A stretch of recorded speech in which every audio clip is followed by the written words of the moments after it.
Nura M Inuwa shahararre fitacce wanda aka fi sani da wato Nura M Inuwa. Assalamu alaikum jama'a, barkanmu da sake kasancewa da ku ta cikin wani sabon bidiyo namu a cikin wannan tasha ta mai albarka mai suna Abakar Zakin Zakuna 1 TV. Da Allah dan uwa ina roƙonka da idan yau ne farkon zuwan ka wannan tasha mai albarka, kada ka shafa ka daure ka danna mana alamar nan ta subscribe kana ka danna alamar ƙararrawar sanarwa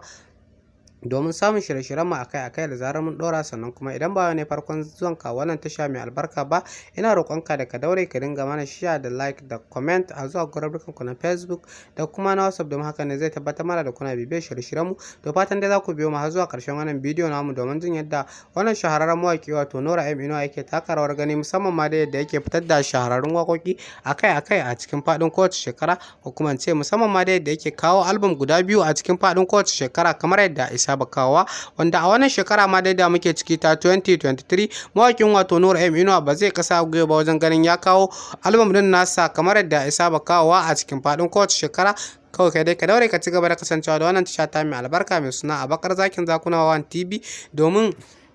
sanar da kai da zarar wannan mawaki wato Nura M Inuwa ya fitar da album din nasa, ko kuma ya fitar da shahararrun waƙoƙin nasa kamar yadda saba kawowa a cikin faɗin kowace shekara. Wanda wannan mawaki dai wato Nura M Inuwa mawaki ne wanda ya daɗe yana taka rawar gani, musamman ma dai a masana'antar ta Kannywood, wanda kuma har yanzu tauraruwar wannan mawaki wato Nura M Inuwa bata disashe ba wajen ganin yana kawo waƙoƙin nasa da kuma nishaɗantattun waƙoƙin nasa. Nura M Inuwa shahararre fitacce wanda aka fi sani da wato Nura M Inuwa. Assalamu alaikum jama'a, barkanmu da sake kasancewa da ku ta cikin wani sabon bidiyo namu a cikin wannan tasha ta mai albarka mai suna Abakar Zakin Zakuna 1 TV. Da Allah dan uwa ina roƙonka da idan yau ne farkon zuwan ka wannan tasha mai albarka, kada ka shafa ka daure ka danna mana alamar nan ta subscribe kana ka danna alamar ƙararrawar sanarwa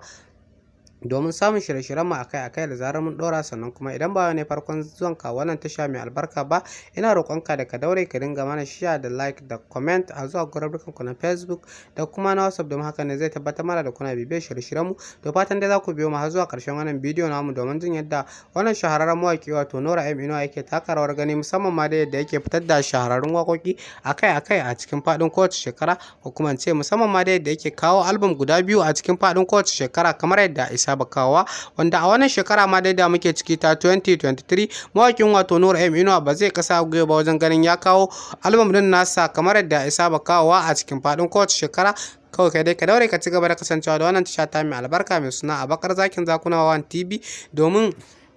sanar da kai da zarar wannan mawaki wato Nura M Inuwa ya fitar da album din nasa, ko kuma ya fitar da shahararrun waƙoƙin nasa kamar yadda saba kawowa a cikin faɗin kowace shekara. Wanda wannan mawaki dai wato Nura M Inuwa mawaki ne wanda ya daɗe yana taka rawar gani, musamman ma dai a masana'antar ta Kannywood, wanda kuma har yanzu tauraruwar wannan mawaki wato Nura M Inuwa bata disashe ba wajen ganin yana kawo waƙoƙin nasa da kuma nishaɗantattun waƙoƙin nasa.